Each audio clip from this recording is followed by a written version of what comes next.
Welcome back to another episode of Let's Talk Real Estate Investing, and I'm really happy to have my friend Mitch Stephen back on the show today. We've done this a few times now, and he always gives the listeners a tremendous amount of value. Mitch is one of the most knowledgeable, most respected investors in the country, and I say that from personal experience. He's a smart guy, Mitch Stephen.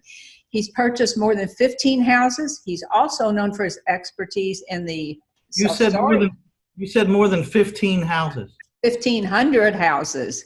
And he's known for his expertise in the arena of self-storage. Mitch is a mentor, a coach, and an educator at heart. He's also the author of 3 books in his series of My Life in 1,000 Houses series, Failing Forward to Financial Freedom, 200 Plus Ways to Find Bargain Properties, and The Art of Owner Financing. Welcome, Mitch.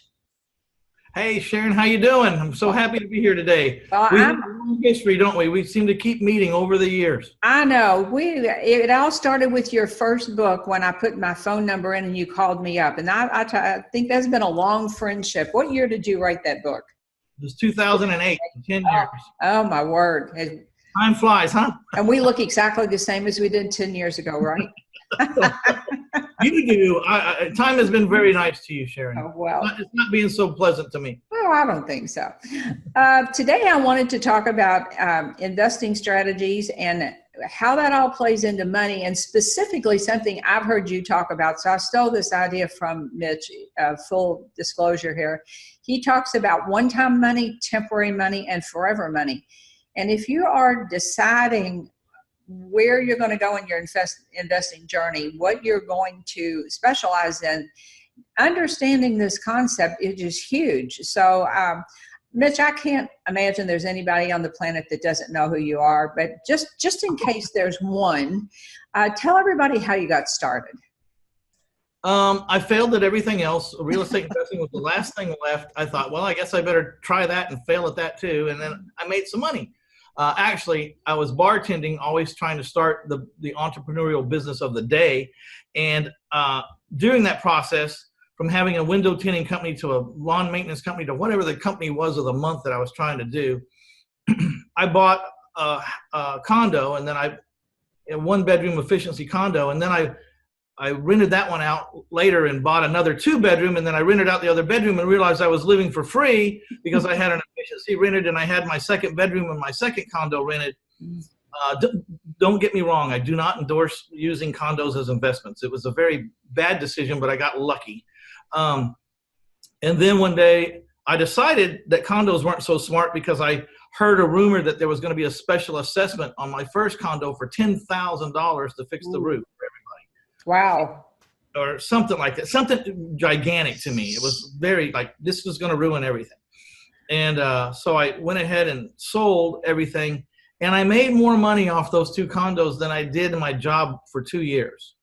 And I thought to myself, maybe I better look into this. So that's kind of how the light bulb went off. It would be many years later till I really became a prolific and full-time investor. But that's what started it. Mm-hmm. That was in my early 20s. By 34, 35, 36, by 36, I was full-time. And my first year, I bought 45 houses. My second year, I bought 65 houses. And my third year, I bought 150 houses and learned that maybe that was a little bit too much for Mitch Stephen at the time, and started back to less volume, more quality, quantity, more quality. So I didn't have the luxury that most people have these days. The internet was not big in the late 90s and didn't have 1,000 podcasts or people like me saying, I can show you how to do this. I mean, I had to go out there and just get the crap beat out of me, and figure out.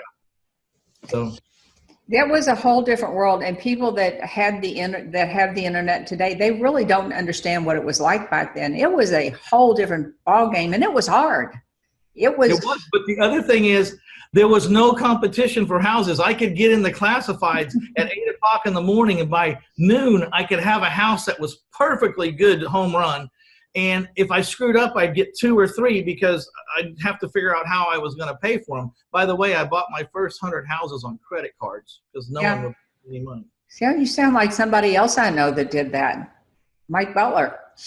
Oh, yeah, Mike. Yeah. Mike says he's never gone to a bank. So I guess you just bound credit cards and you get to where you have a pile of money, and then you can do that.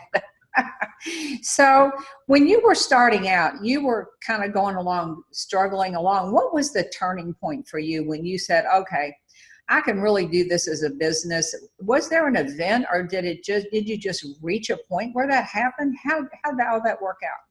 You know, I was doing 1 or 2 deals a month, and I was making a really good living compared to what I was making. You know, one of the things I had going for me was at my job before I quit it, I made $35,000 a year, which is not very much money. So listen to me. If you're out there right now in the world and you don't make very much money, for once, this can work for you, because if you find a niche of your own, it's not monumental to get that niche to pay just $35,000 a year, and then you can become independent, which is the first step. Mm-hmm. Second step is become financially free, and so, you know, when you don't make a lot of money, it's easy to jump, because my attitude was, well, you know, I was looking for a job when I found this one, so I'm going to jump off.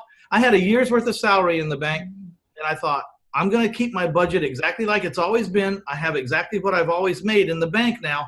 I'm going to see what I can do in 12 months. Well, that was the beginning of never having a job again for 25 years. So that's huge, though. I talked to a lot of investors, and for most of them, they tell me there was about a 10-year runway where they worked there. They were often working 2 jobs, or they had a job and they kind of started investing. But there's a period of time where a lot of people actually have another job. But what you're saying is you saved enough money to have that salary, and then you just went all in. Yeah, I went about 2 years doing it part-time, and then I managed to, you know, what happens at first is, I call it pent-up demand. You finally make a $20,000 check. There's things that you've been longing to do that you want to do. Like, I needed a new car, or I wanted something, you know, right. And I got that out of the way. I don't think that's how you should do it, but that's how I did it. I think you should just keep your pent-up demand pent up until you get where you're going. But most people, and I was one of them, I was relatively young. I've been watching all my friends do some things, and I'd always wanted to do that, and I got some of that out of the way. And then I started to look at it as a business, because the first couple of houses, I actually thought I got lucky and didn't know that I could rinse and repeat. It's like a bonus. Yeah, it was like a bonus, and I went to spend my bonus. But then I did it a couple of times more again, and I thought, wow, I can make this thing keep happening. And then it starts to dawn on you, how fast can I make this happen, and how many times can I make it happen a month? Well, then 1 month, I made that $35,000 in 1 month. When I got serious that I was going to put 1 month in the bank and go full time and see what I could do. I had a chance to take a job at the only Lexus dealership in San Antonio, where I would have made $120,000 to $150,000 a year. I would have been one of 7 salespeople on the floor.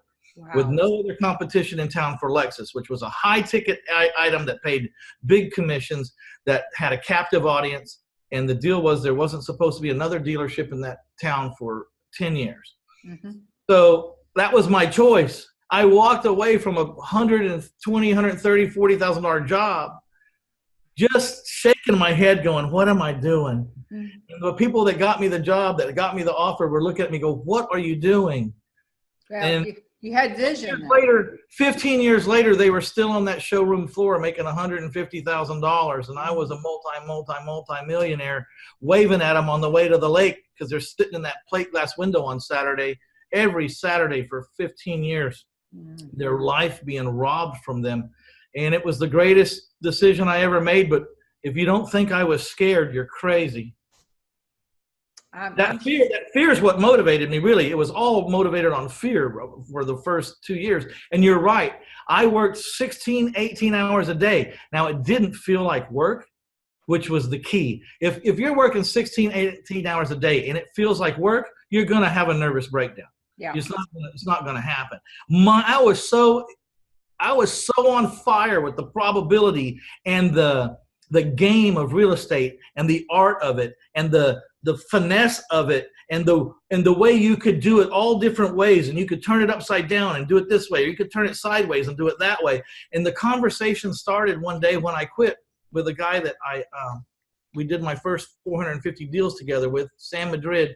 I started talking to him one day about real estate, and that conversation didn't end for 7 years. It went straight. The minute my eyes were open, we were talking about it. Then we'd close our eyes to go to sleep, and then we get back up and we start. It didn't seem like work.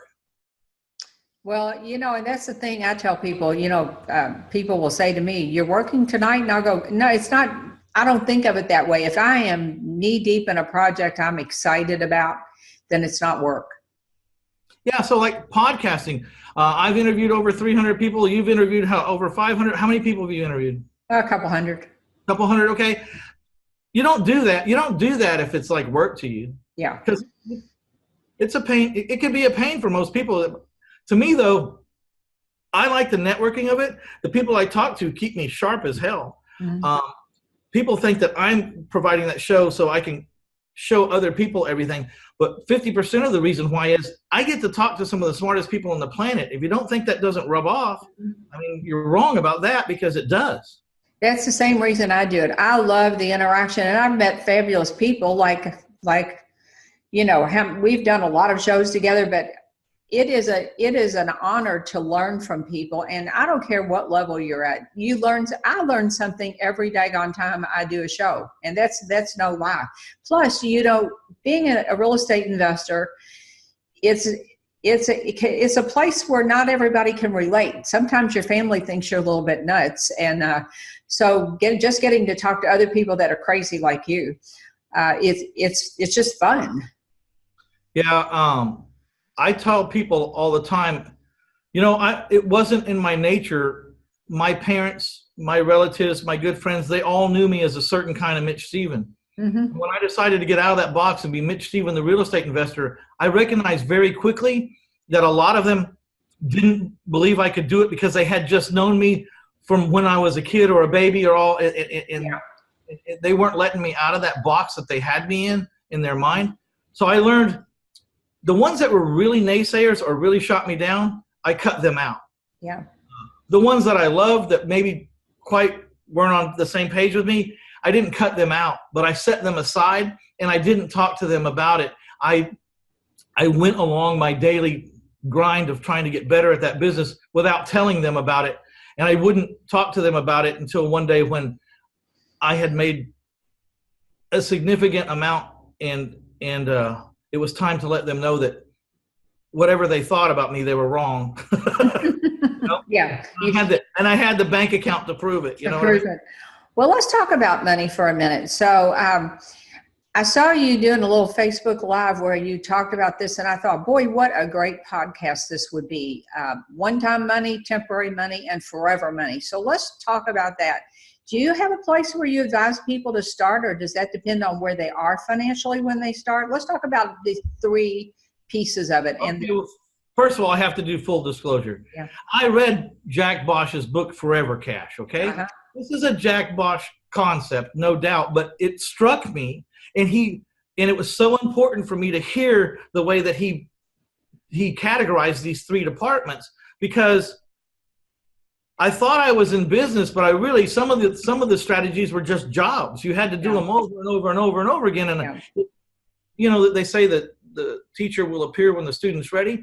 I was ready to hear that book of what Jack Bosch had to say. He says one-time cash, temporary cash, and forever cash. Mm-hmm. And so the one-time cash was the quick flip or the wholesale. Wholesaling. You work, you get it all done, you get it painted, you get it rehabbed, and you put it on the market, you sell it, and you get one check, and it's over. Done. It's over. Gone.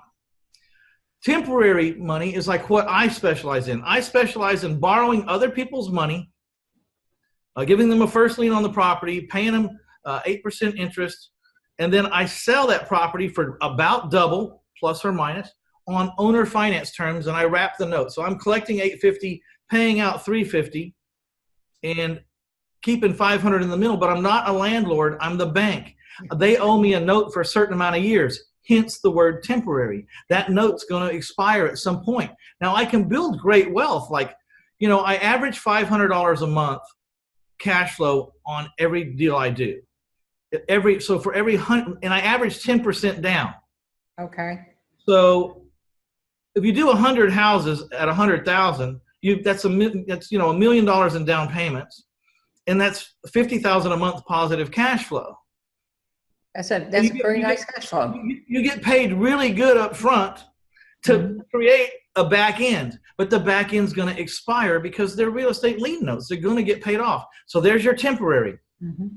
So after reading Jack Bosch's book, Forever Cash, I said to myself, there's one more step for me. I've mastered the flips and I've mastered the temporary, the one time and the two, but I've got to have a Forever Cash model to put the money into so I can quit, so the money will go on forever. And I started thinking about it, and my Forever Cash model was storages. I fell in love with renting storages because they're the easiest rental on the planet. Most people think of Forever Cash as apartment complexes or commercial strip centers or commercial buildings. These are all dealing with people at a different level. They've all got problems.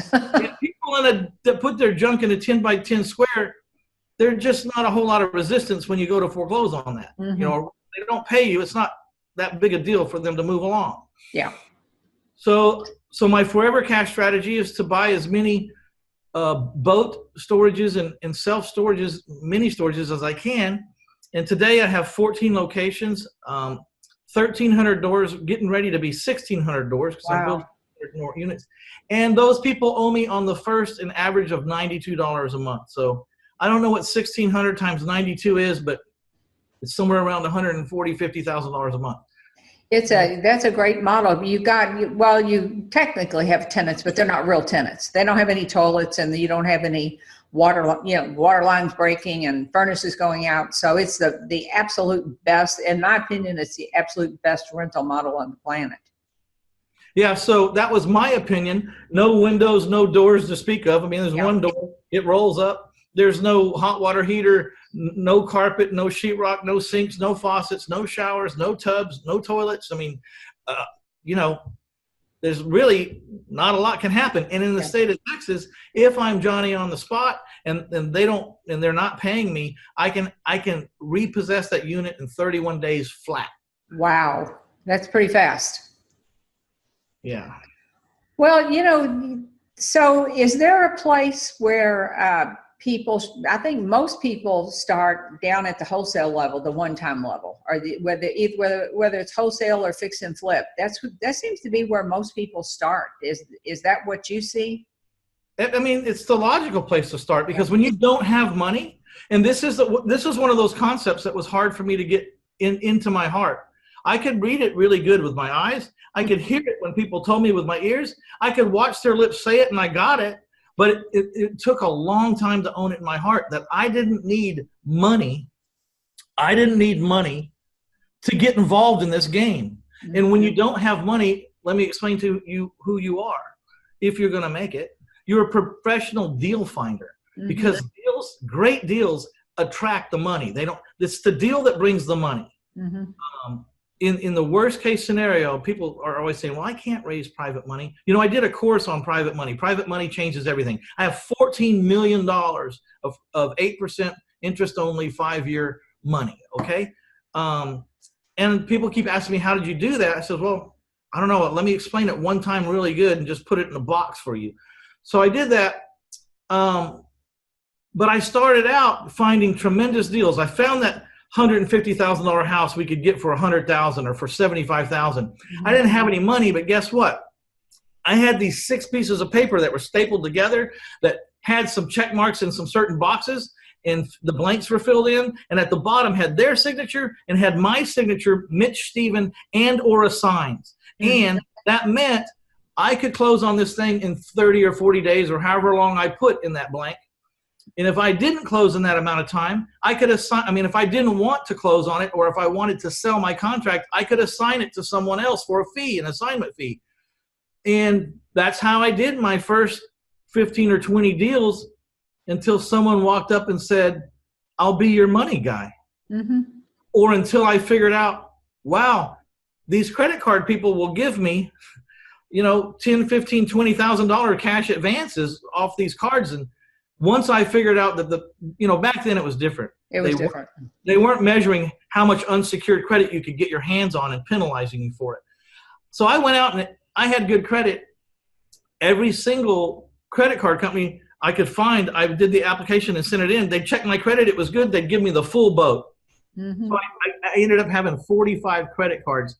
And if I wanted to, I could have $600,000 on my kitchen table. It'd take me about a week of just going to the banks and getting and going to the next bank. But I could have had $600,000 of cash on my table. And apparently a lot of people did that and then went to Mexico. And now we have a system. But, yeah, now it's all kind of changed. But make no mistake, the very first priority is being a professional deal finder and a good, I like to say, writer-upper. I know that's not a word, but that's my word. Writer-upper. A good deal finder and a great writer-upper. Write that deal up and get it signed. Mm-hmm. And that's it. That's all you need to know how to do. So what does that take? That really doesn't take money. That takes knowledge and drive. Mm-hmm. Which leads me to one thing that I just popped into my head. You know, I wrote an article on Are You Coachable based on some experiences that I had recently with coaching students. You know, if you're going to coach somebody, you do a lot of coaching, they have to be coachable. And when it comes to your students, I have an idea of what my perfect student looks like. Who's your perfect student? This is a great question, and it's going to say so much of the answer here, I believe. One is, I'm not a millhouse. Mm-hmm. I can probably take one-on-one, and this is the level we're talking about. I'm not talking about the Tuesday night coaching call, because Tuesday night coaching call is $3,500. I'm not going to deny anybody or try to judge anybody. Who am I to say that, you know, for $3,500? But when you start writing checks for $15,000 or $20,000, now I don't want someone to lose that money or get hurt. You know what I mean? Plus, I can only take like 15 people in a year.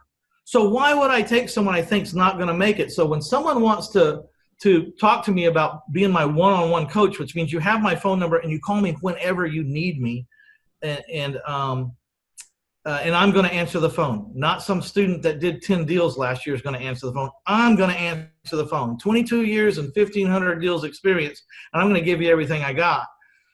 But at the same time, I'm not there to teach someone how to write a contract. If you're a newbie, go to the RIA and get that. I'm looking for people that have about 15, 20, 25 houses at least under their belt. Yeah. Because I can up that game dramatically. No matter what game you're in, I can up your game. I can't up somebody who I don't even know if they can find a house yet. I'm not into that. I'm not into the training wheel division. A lot of my customers have 50, 80, 100 rent houses. They just want to know, how do I slowly convert these as they come due over into owner financing, be Dodd-Frank compliant, and get things set up where everybody wins? I'm your guy. And so we'll do like a 15 to 30 to 45-minute interview, and I'll try to figure out if I think you're ready for that. And if not, I'll tell you, look, I don't want to take your $20,000 right now. I don't want to take your $15,000 right now. Just get on the Tuesday night call. Let's see if this business is for you and if you are for the business first. Let's get a few houses under your belt.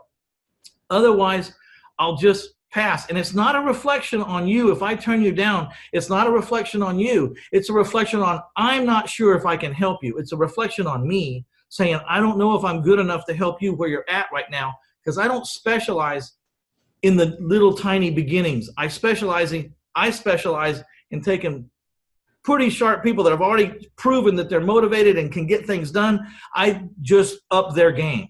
And it's real. And the reason why I'm so cheap, and everyone says, why are you so, because there's people out there selling 50, 100,000. I said, look, I could charge that and give you the same information better than they do one-on-one. It's just, I then would have to feel like I had to hang around you till I made you $50,000 or $100,000 so that I'd been a true value to you. And I don't want to hang around you that long.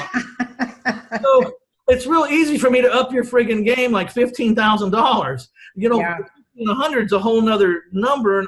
And I pride myself on staying with people or trying to get the people to that point where I look at them and go, do you see what just happened?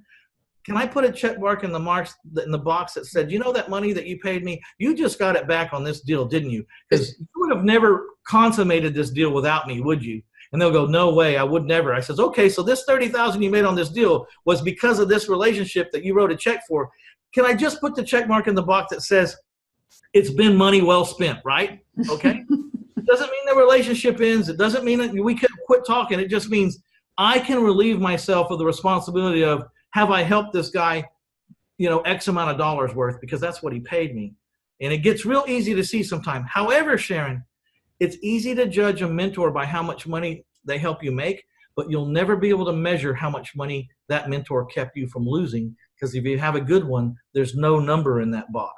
That's true. That's absolutely true. I like the way you do that. So am I understanding you that they just call you whenever they need help? Is that there's no structured program, or do you have a monthly call? There can't be a structured program because every single person's different. Every single person has a different personality. They have different amounts of money in the bank. They have different talents. They have different time restrictions. They have different spouses that are either for them or against them. Every situation, there's like 50 situations, and they're all going to be uniquely different. It's like DNA. They're all uniquely different. And then the deal that they get into that week, every deal is unique, if not by the property or the situation. It's unique because every deal comes with a personality behind it, and it could be a different personality. So what I'm saying is, let's talk for about an hour. Once you sign on, we have an hour consultation. Where are you at? What do you think we need to work on first? And then we figure out what to do the next 7 days. If you get stuck during that 7 days, or you hit a roadblock, or you just start freaking out, call me, you know, and then we're going to talk I have no set time limit on how long we can talk. I have no set time limit on when we can talk. Let's talk when we need to talk. Now I'm going to get you mapped out. Try to get these 4 things done before we talk again. Okay. And on the way to those 4 things, if you get, bamboozled, or you get confused, or you just start freaking out, call me and let's back up and start over again. So is there a time limit, like a year, or is it It's 6 months with a $500 renewal for 6 months. Okay, but the $500 just to let me know who's on my workload sheet and who's not, so that I don't overload my time, because I can only take so many people at a time. And if I'm charging this kind of money, I want to be available. I have 6 businesses to run. I have a family of my own. I have a ranch I like to be at, and then I got to take care of 15 people. I can handle that. That's an awesome program. And folks, I got to tell you, I don't know of anybody that has a program like this, 6 months, and then you can renew at $500. What a deal. So they all become my friends. I know we know about each other's lives. I mean, some of them even come down. I mean, a lot of them are still really great friends. We go to my ranch, we spend the weekend, actually that's the variance in price. If you want a couple of days one-on-one in a private setting, someplace that's fun, then I got a price for that too. And I like that. But I do almost everything over the phone. So I require a lot of information, but I'm dealing with people that are quick studies. That's what I'm interviewing for the initial. Like, if I give you a concept, are you going to be able to go and talk to someone? I mean, if someone calls me about private money and they're so deathly shy that I can hardly hear their voice on the phone, and says, this isn't going to work, I can't help you. And I'm not going to take the money for it, because I don't think that I'm going to be able to help you. There's a whole bunch of reasons why I've said no to people, but it was the best thing for them, because I think if they'd given me the money, it just wasn't going to work out very good. And I don't want to be in that position. You don't want to be that person. Yeah, I'm the same way. Well, Mitch, this has been a great show. I can't thank you enough. And folks, just be on the lookout, because we're going to have a second show coming up here in a few weeks. It's going to be on how to hire an acquisition manager. And I know for a fact Mitch knows how to do this. He knows the best way to do it. And I've told many people just from a previous show, call Mitch Stephen. He's the one to talk to about this. So what's the best way for folks to reach you if they want to learn more about your coaching program or any of your other products or programs? I mean, just go to 1000houses.com, 1000houses.com. You can learn pretty much everything there. It's everything from the books to coaching to all the free stuff there. Also, I have a podcast too, reinvestorsummit.com. I've interviewed about 300 people. There's just all kinds of great content. I'm one of those people that believes just give it all, give everything you got. And then the ones that recognize that Mitch Stephen could shortcut some things for them or be a great comfort in their corner.